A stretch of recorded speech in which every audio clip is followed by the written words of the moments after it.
بطلنا بويكا عمل اخطاء كتير جدا في حياته وعاش 10 سنين في سجن شورنيا بروسيا، واللي كان من اقوى واعنف السجون، وبويكا قضى فيه فتره صعبه من المصارعه والقتال مع خصوم في غايه القوه، لدرجه ان رجله اتكسرت لحد ما في الاخر اثبت نفسه كافضل مصارع في العالم. وفي يوم قدر يهرب من السجن بمساعده رجل اعمال وبقى حر، ودلوقتي عايش في اوكرانيا وبرضه لسه مستمر في عالم المصارعه والقتال، بس المره دي بشكل اكتر احترافيه، وبسبب مهارته العاليه وحركاته الخطيره واصراره على الفوز بيقدر يتغلب على خصمه، والناس بتهتف باسمه، لكن لحد دلوقتي مش قادر يخش للعالم ده بشكل قانوني. وفي سجن شورنيا مدير السجن ماركوف لسه بيدير الرهانات على مباريات المصارعه زي ما متعود، ولكن المره دي عنده بطل جديد وفي غايه القوه والضخامه اسمه كوشمار، والوحش ده مخيف لدرجه ان الحراس لما بيخرجوه بره الزنزانه بيستخدموا ضده اقصى درجات الحيطه والحذر، وبيعاملوه زي الوحش الكاسر. وخصم كوشمار اول لما بيشوفه بيترعب من منظره وبيخاف على حياته، ومع بدايه المباراه بيحاول يسدد له بعض الضربات ولكنها غير مؤثره على الاطلاق وكانه بيضرب في حيطه،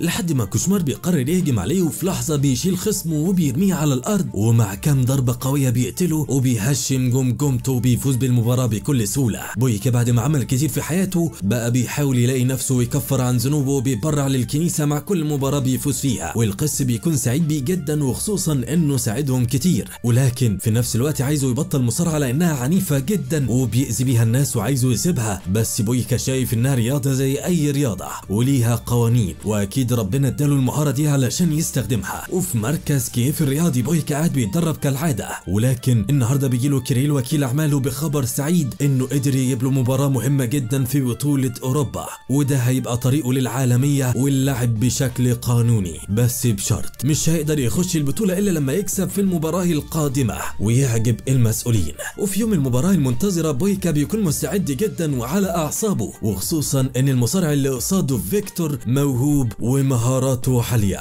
وبتبدا المبارزه بهجوم قوي وعنيف من فيكتور، وبيسدد بعض اللكمات القويه والسريعه، وبيكون مكافئ لقوه بويكا وفي نفس المستوى والمهاره والاداء، ولكن بويكا بيرد عليه باقوى الضربات الممكنه وبيشيله ويرميه في الارض وبيوقعه اكتر من مره، ولكن فيكتور بيقدر يستعيد قوته وبيسدد له ضربات عنيفه جدا، والمباراه في غايه القوه والروعه، وفجاه بويكا بيجمع طاقته وغضبه وبيديله ضربات عنيفه واسطوريه، والجمهور بيعجب بيه وبمهارته الفريده، وفيكتور بيقوم بيحاول يكمل المباراه، ولكن بويكا بيكمل عليه وبيوقعه من تاني، ولكنه رافض للاستسلام بالرغم من اصاباته الخطيره، ولما بيقوم بيستقبل اقوى الضربات الخطيره من بويكا وبيقع على الارض مغمى عليه وهو سايح في دمه، وبينتصر بطلنا في النهايه وبيضمن مشاركته في البطوله الاوروبيه، ولو فاز فيها هيبقى من اعظم المقاتلين، ولو خسر هينسى حلمه للابد، ودي فرصته الوحيده للمشاركه. وبيجي المسؤولين يهنوا بويكا بالفوز، وكيريل بيقدم له مكسبه من المباراه وبيكون في غايه السعاده، واثناء ما بويكا في طريقه للرحيل بيلاقي الاسعاف واخدين فيكتور للمستشفى في حاله صعبه جدا وبين الحياه والموت، وبيحس ساعتها بالذنب وانه اذى بني ادم زي ما القس حذره، وبالليل ما بيعرفش ينام وبيكون خايف لا يكون حصل له حاجه او مات، وساعتها مش هيقدر يسامح نفسه، وتاني يوم بيعرف من كيريل انه مات فعلا وما بيقدرش يستحمل الصدمه وبيتاثر نفسيا، وبيعرف انه من روسيا وبيبقى عايز يعرف معلومات اكتر عنه، فبيطلب من كيريل يجيب له متعلقاته اللي كانت موجوده في مركز التدريب، وبيعرف من خلالها ان فيكتور ليه زوجه وكان بيحبها جدا، وبكده هو دمر العائله دي بغضبه، فبيطلب من كيريل جواز سفر مزيف علشان يسافر لروسيا، ولكن بيحذره انه لو راح هناك في خطر كبير عليه لانه هربان من السجن، ولو اتمسك هيرجع ليه ومش هيخرج منه ابدا، وكمان البطوله بعد اسبوعين وده حلم حياته ما ينفعش يفوته، ولكن بويكا ما بيهموش اي حاجه وبيتعصب على كيريل علشان يظبط له الباسبور بالرغم من انه مغامرته دي ممكن تدمر له حياته وتنهي حلمه. وفي روسيا بتتعمل جنازه مهيبه لفيكتور بيحضر فيها كل اهله واحبابه، والما وزوجته بتكون في غايه الحزن والقهر، وبيحضر الجنازه رجل الاعمال الزوراف ورجالته وبيقدم لها خالص التعازي، وبعد نهايه مراسم الجنازه بيقول لها ان فيكتور كان مديون ليه بفلوس كتير ودلوقتي هي المفروض تردها له، وما بيكونش قصادها غير انها تشتغل عنده لحد ما تسدد كامل الدين، ولكنه عايز منها حاجه تانية لو نفسها حياتها تبقى اسهل، بس مستحيل تعمل كده. بيقدر كيريل بيجري لانه يجيب له جواز السفر المضروب وبيقول له على بعض التعليمات علشان يقدر يرجع بامان. وبياخد بويكا اول عربيه لحد ما بيوصل لنقطه الحدود الروسيه، وبيلاقي الحارس ان الجواز بتاعه روسي، فبيساله بعض الاسئله وبعدها بيسمح بدخول العربيه للاراضي الروسيه لحد ما بيوصل للمدينه اللي فيها ألما، وبيروح يقعد في فندق مؤقتا، وبيقدر يوصل للجمعيه الخيريه اللي هي شغاله فيها وتملكها، وبيشوفها قصاده وهي بتلاحظ وجوده. ولكن في نفس الوقت بيوصل سيلافا مساعد زوراف وبياخدها غصب عنها معاه. ولما بويكا بيسال حارس الامن اللي سايبه زوراف على الباب بيعرف منه انه ممنوع اي حد يتكلم معاها، وان سلافا كان جاي ياخدها علشان شغلها. واللي بيكون في كازينو بيملكه زوراف ومهمتها تقدم المشروبات للزباين اللي موجودين في المكان. ولكن من الصدف الغريبه ان الكازينو ده بيتعمل فيه مباريات مصارعه غير قانونيه على رهانات كبيره جدا، والمباراه اللي بتتلعب حاليا بين ايجور اقوى المقاتلين عند زوراف ومصارع تاني، ولكنه قصاد ايجور كان ضعيف جدا وبينهزم بسهوله بسبب مهارات خصمه الاسطوريه. واول لما بويكا بيشوف ألما بيجري يتكلم معاها، ولكن بيظهر سيلافا مع رجالته وبيمنعهم من الكلام، وبياخد بويكا يرميه بره الكازينو. وكل اللي بيحصل طبعا تحت مراقبه زوراف. ولكن سيلافا بيعمل اكبر غلطه في حياته وبيأمر بويكا يبعد عن ألما نهائيا انها تخص زوراف، وبيشتمه وبيأمر الرجاله يضربوه. ولكن بويكا بسرعه رهيبه بيديهم ضربات قويه جدا بمهاره وتحدي، وبيتخلص منهم في خلال ثواني بالرغم من عددهم. وكان في قمه غضبه لدرجه انه بيمسك سلاح سيلافا وبياخده منه وبيضربه، ورجاله الكازينو قاعدين على الارض منهارين جنبه. وهنا بيظهر زوراف وبيكون معجب جدا بمهارته وبيرد عليه يشتغل عنده ويصارع لاجله. ولكن بويكا بيرفض، وكل اللي عايزه انه يتكلم مع ألما، بس زوراف بيمنعه لانه بيملكها وبيملك المدينه بالكامل، وبيهدده لو قرب منها تاني هيقتله. ولسه بويكا مش قادر يسامح نفسه ولا ينسى المعارك اللي خاضها واللي بتحسسه بتأنيب الضمير، وبيصمم تاني يوم يقابل ألما وبيروح لها الجمعيه.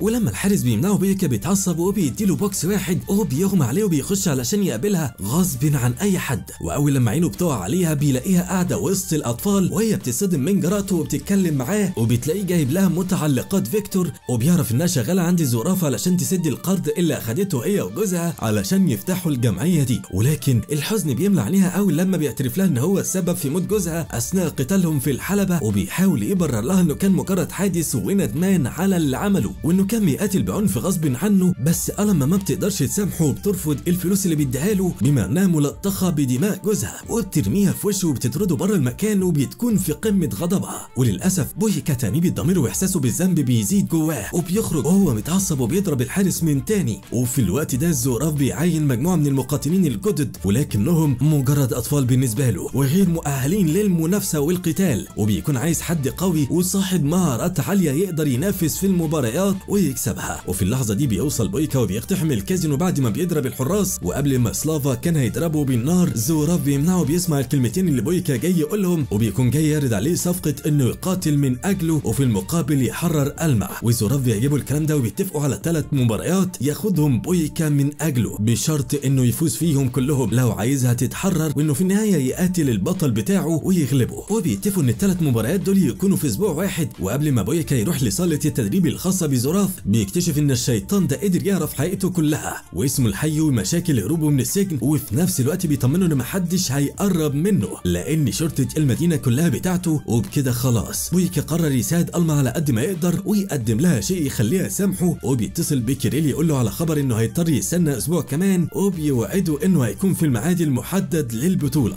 وبعد ما ألما عرفت اللي عمله علشانها بتروح بتتكلم معاه، وطبعا مفيش اي اعتراض من زوراف بما انهم شغالين عنده دلوقتي، وبتبقى متضايقه علشان هيحارب علشانها وعايزاه يمشي ويسيبها، وفي دماغها انه بيعمل كده علشان تعجب بيه ويحصل عليها. ولكن بويكا بيوضح لها ان كل اللي عايزه يحاول يصلح غلطه عملها ويحررها من العبوديه اللي هي فيها ويريح ضميره مش اكتر. وبيوصل بويكا لصاله التدريب وبيلاقي فيه شباب اقوياء في المكان، وواحد منهم بيضايقه وبيحاول يمنعه من التدريب ويعتدي عليه بالضرب. ولكن بويكا بضربه واحده من رجله بيوقعه على الارض مغمى عليه، والكل بيخاف منه. وبنيجي لاول مباراه من ال3 وبتكون ضد بوريس المقاتل القوي والسريع، وبيبدا بمجموعه من الضربات السريعه والقويه من بوريس. ولكن بويكا بيقدر يتجنبها كلها ويدافع عن نفسه بشراسه، وبيهجم على خصمه بضربه طائره رهيبه، وبيكمل عليه باكتر من حركه مهاريه واكروباتيه اللي مشهور بيها. ولكن بوريس بسرعه بيقوم من تاني وبيحاول يضرب بويكا، لكنه بيستقبل ضربات اقوى بكتير وما بيكونش ند ليه. ومن الواضح تفوق بويكا القتالي في كل شيء لدرجه انه بكام ضربه كمان بيوقعوا على الارض وكان هيدغدغ وشه، ولكن بيقف في اخر لحظه وبيفتكر اللي عمله في فيكتور وبيكتفي بالفوز باول مباراه. وطبعا الما كانت بتتفرج وبتروح تقدم له مشروب زي ما زوراف امرها، وبيسالها لو تعرف مكان يقدر يتدرب فيه، وبتعرض عليه يجي لمقر الجمعيه ويستخدم صاله التدريب الموجوده فيه. وتاني يوم بيوصل للمكان، وطبعا الحارس كان عايز ينتقم منه ولكن ما بيقدرش بما ان بويكا شغال عند رئيسه وفي صاله التدريب بيبذل اقصى جهده علشان يقدر ينافس بكره في المباراه الجديده واللي بالطبع هتكون قصاد خصم اكثر شراسه. وبيقعد الاطفال يتفرجوا عليه وهو سعيد بوجودهم، وبيمنع الما انها تاخدهم وبيترجاها تسيبهم يستمتعوا، وبتجيله الفرصه من تاني انه يتكلم معاها لوحدهم، وبيعرف قد ايه هي مفتقده جوزها ومش قادره تتجوز موته، وده بيحسسه بذنب اكبر. وبنيجي للمباراه الثانيه واللي بتكون غير عاديه لان بويكا هيقاتل الخصمين مره واحده وهم الاخوه الزراف. وطبعا بويكا بيتصدم وبيعرف ان الزراف بيحاول يخسروا المباراه علشان يخليه هنا للابد. وفي البدايه بيتلم الاخوه على بويكا وبيضربوه من اتجاهات مختلفه في نفس الوقت، ولكنه كان قادر على التركيز بسرعه ويضرب اول واحد فيهم بقوه وبشراسه رهيبه وبيخليه عاجز عن الحركه لبعض الوقت، وبيمسك الثاني يضربه بقوه اكبر لدرجه انه بيقع على الارض منهار، وبيرجع يضرب الاول اللي دلوقتي قدر يستجمع بعض قوته وبيضرب بويكا، ولكن بسرعه بياخد كام ضربه قويه. وبويكا بيكون في غايه القوه والعنف والسرعه والمهاره، ولكن اتنين مصارعين في نفس الوقت شيء صعب الوقوف ضده، ونتيجه لده بياخد ضربه قويه جدا في ظهره وبيتألم بشده بسببها. ولكن اول لما بيشوف الما قصاده بيستجمع قوته بيقاتل بشراسه اكبر، وبيمسك المقاتل يسدد له اقوى الضربات الممكنه، وبيقدر في النهايه بمهارته العاليه وحركاته الفريده من نوعها انه يغلب الاخوين في مباراه في غايه الروعه، والجماهير بتهتف باسمه. وبكده المباراه الاخيره هتكون ضد ايجور، ولكن زوراف كان عنده خطه شيطانيه وبيجيب مسؤول من سجن الشرنيه وبيديله رشوه علشان يجيب له كوشمار لمباراه غير عاديه، وبيعرفوا انها تكون ضد يوري بويكا الهارب من السجن بتاعهم. وبعد المباراه الطاحنه اللي حصلت بيروح بويكا علشان يكمل تدريبه، وبيكون الما في الجمعيه وبتتفرج عليه وهو بيتدرب بالرغم من اصابته الشديده، وبتقدم له اعشاب يدينها على مكان اصابته وهتساعده على تخطي الالم. ومن الواضح انها بدات تفهم سبب قتاله علشانها ووقوفه ضد زوراف. ولما بيسالها ليه ما فكرتش تهرب من المدينه بيفهم انها مش هتقدر تسيب الجمعيه والاطفال اللي بترعاهم وبتتخلى عنهم، واللي اكيد لو اترموا في الشوارع هيكونوا افراد عصابات ومجرمين. بيروح زوراف علشان يتكلم مع الما وفاكر انها معجبه ببويكا وبيفكرها انه مجرم وقاتل لزوجها، ولكنها بتدافع عنه وان كل ده مجرد حاسه مش اكتر. ولما بتقف قصاده بيحس انها عايزه بويكا بيضربها، وبيحذرها ان لو بويكا رجع تاني للجمعيه هيقتله. وتاني يوم بيجي تليفون لبويكا من كيريل بعد ما حجز له تذكره الاتوبيس اللي هيمشي بعد المباراه على طول، وبيعرف ان الجماهير والصحافه مستنياه وان حلمه على الابواب. واول لما بويكا بيرجع اوضته بيلاقي الما في انتظاره وعايزه تعرف منه حقيقه اللي حصل في مباراه جوزها بالظبط، ولكنه ما بيقدرش يقول لها اللي حصل، وبيحكي لها انه ندمان على حاجات كتير في حياته، وانه كان شخصيه عنيفه جدا ومليان بالكراهيه والغضب، وانه في مباراه فيكتور عمل غلطه كان بيعملها كتير جدا، وانه شافه مجرد شخص واقف قصاد حلمه انه يكون افضل مقاتل في العالم،